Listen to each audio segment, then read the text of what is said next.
You know, all those times I tell you not to even really think about preseason scores, preseason results, and put this one at the top of the list. Good morning to you. Good Friday morning from Charlotte, North Carolina. I'm Dejan Kovacevic, and this is Daily Shot of Steelers. It comes your way bright and early every weekday. If you're into hockey and or baseball, I also offer daily shots of Penguins and Pirates in the same place that you found this. Steelers 19, Panthers 10. Yuck. I mean, when the only real positive to emerge from this is that an injury that you feared might have been serious turns out not to be serious, oh, geez, just throw it out, like the whole thing. I didn't like the offense. I didn't like the defense. I certainly didn't like committing 13 penalties. I don't care who the people are committing them. I really care if they're first teamers, and they were in some cases. I didn't like the running game. I didn't like the tackling. But above all, at the risk of oversimplifying this and maybe seeming like I'm burying the rest, it's not my intention here. What really stood out for me was this offense. I had felt like between Jacksonville and then the two encounters with the Buccaneers, meaning the joint practice and the preseason game, that there'd been some progress made among players who count, players who matter. And while I get, it's a vanilla scheme or no scheme at all, you're not trying to show anything to the other Jets or any other opponents that follow, I also get that it's got to be better than this. It's got to be a lot better than this. Now, in fairness, on the 7th of September, the Steelers' offense is going to add 3, possibly 4 players. 3 are of immense significance: Aaron Rodgers, DK Metcalf, Jonnu Smith. The 4th, the one that's a maybe, would be Calvin Austin. But when you're seeing your main running backs out there, which they were for the first time, Jaylen Warren and Kenny Gainwell, and you see between them 4 carries for 10 yards, and you see Warren fumbling off a reception, and you see that things didn't go all that great for Caleb Johnson either. At times he was actually really good. And then when you see all this short, wide, check down passing, and the first time Mason Rudolph goes down the field, it's a second consecutive week with a very similar looking interception, meaning that the ball had nowhere near enough zip on it, no timing. Shouldn't have been thrown. Mason said himself after the game, that should have been a check down for him. The only touchdown of the game is scored on a nice hookup between Skylar Thompson and Lance McCutcheon. Just keeping this real, neither of those guys is going to be a factor in the 2025 season. And please, please, please don't be those fringe fans who take seriously when somebody comes in late and does well. There's a reason that Thompson came to this camp as a clear number 4. There's a reason that Lou Nichols, who had a couple more nice runs for 14 yards, only enters these games late in the second half. The guys who do either have a chance at playing or are certain to play, this wasn't it. None of this was it.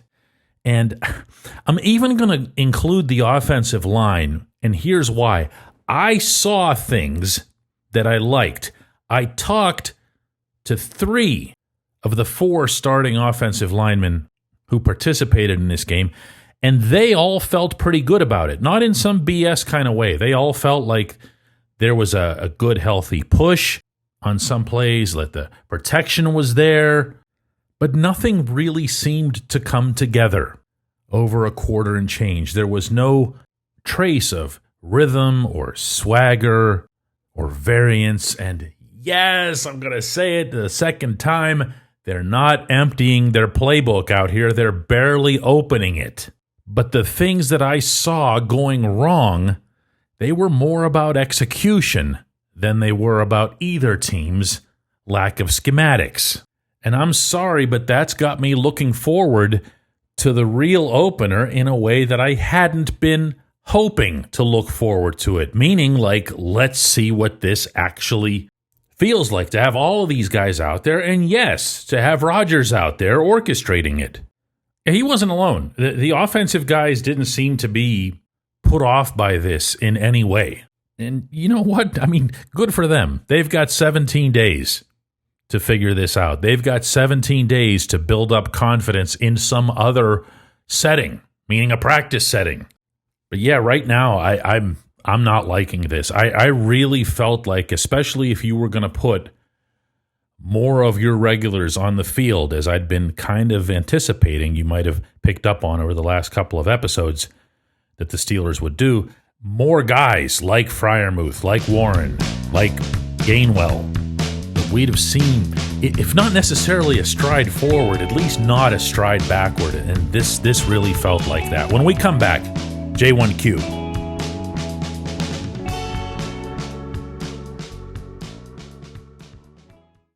This segment of Daily Shot is brought to you by the personal injury law firm of Luxembourg, Garbett, Kelly, and George, LGKG. They represent people who are hurt in car accidents, who need help with workers' comp, who filed for medical malpractice claims. The attorneys at LGKG have been keeping promises in our region for over 80 years. Learn more about them at lgkg.com or by calling 888-842-5454. Finding great candidates to hire is hard. Too many resumes, not enough people with the skills or experience you need. But not with ZipRecruiter.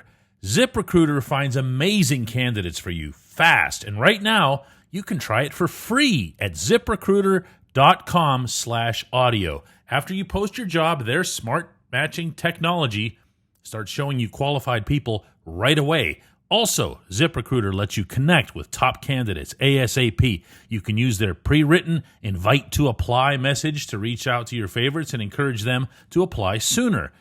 Ditch the other hiring sites and let ZipRecruiter find what you're looking for. The needle in the haystack. 4 out of 5 employers who post on ZipRecruiter get a quality candidate within the first day.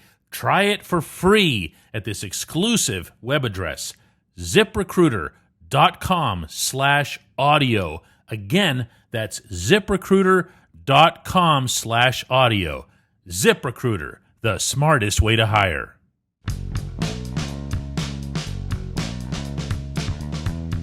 And today's J1Q comes from Adam, who says, I don't want to hear DK about how great this defense is going to be.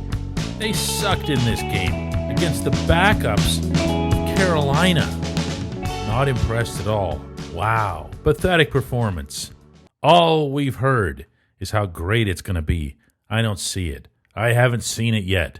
I think it's going to be another just over 500 season. I'm done with it. I'm sorry, Adam. I'm not laughing at you. I'm just laughing at you. You're not done with anything, my dude. You'll be back on the 7th of September, and you'll be just as angry about, I don't know, whatever, probably life. But here's what I've got for you on the subjects that you raised. First off, I don't know where you happen to be seeing, hearing, or reading expectations that the defense is going to be great, other than from the players themselves. If there's somebody doing it in media or whatever, I'm literally unaware of it because I don't even have time in my day to check out things that others produce. So if you want to be mad at those people, whoever they are, real or imagined, go right ahead and do that. I've been saying about the defense that it has the names and some characteristics that could make it capable of becoming something, provided, and I've added this qualifier every time, that the Steelers somehow bring their fangs back to the defense. That means getting after people. That means being a little bit mean. I'm going to be honest with you here. You know, Jalen Ramsey throws that dude down. Ramsey's just begging for a flag. It's the only thing he wanted to achieve on that play. He was not going to stop whipping that poor soul around until he saw a flag on the grass. On a lesser scale, but nonetheless notable, Peyton Wilson tried something similar. He just wrapped a guy up and he just kept spinning him around. This was in the second half. And eventually took him to the ground. And I'm thinking, what are they trying to do here? Are they trying to send some kind of message? Are they trying to let everybody know, hey, the big bad Steelers are back or something? I don't know. We'll need a lot more evidence than that. But I'll take fangs. I'll take any extra intangible. In a sport like football, where the intangibles just weigh so heavily. But my preference would be to have that come through an aggressive strategy in addition to the aggressive mindset. I'd like to see the Steelers get back to blitzing. I'd like to see them get back to getting after the quarterback. Now, they weren't going to do that here. They weren't going to be sending their secondary guys, although I do have to point out that later in the game, Brandon Eccles got to the backfield like boom and made a big-time play, just like he's been making all through training camp. That's what I'm talking about. Y.A. Black is what I'm talking about. The way he's just shoving people backward, the way he's creating. I mean, you saw it. You saw it. That's what he's done, what you saw on those back-to-back snaps ever since he got here. And the best thing about Black is that he's got the one trait that never goes into a slump, which is that he is colossal. There might not be an answer for him but to put two people on him, which is a W unto itself. So I can say a lot of the same stuff about the defense that I just said about the offense. I can say that they're also missing some important players who will be back on the field on the 7th of September. Cam Hayward's back in the fold. You would think that means he's going to be in the opener. TJ Watt will be in for the first time. Alex Highsmith, Nick Herbig, these other guys that you saw making a cameo in this game, meaning Ramsey, meaning Darius Slay, meaning Patrick Queen. I do think the defense can be good. Adam, if you're going to make up your mind about this defense on watching them in a series or two against the Panthers in a game that means nothing, you're totally entitled to do that. Just like I'm totally entitled to have the reaction to that I choose. The way I view preseasons is through the state of the team at a certain stage of that preseason. I am okay with the defense where it is, knowing who these guys are and knowing what they've shown in training camp settings. I am not okay with where this offense is. This offense needs to find another gear, and it now needs to find that, not in real football settings, but back on the south side. I appreciate hearing from you anyway, Adam. I appreciate everybody who listens to Daily Shot of Steelers. Flying home later this morning, but I will be back in downtown Pittsburgh in time for a double shot, a live double shot, today at 4 p.m. Eastern. Would love to have you along. You can even bring Adam if you want to. I hear he's awesome at parties.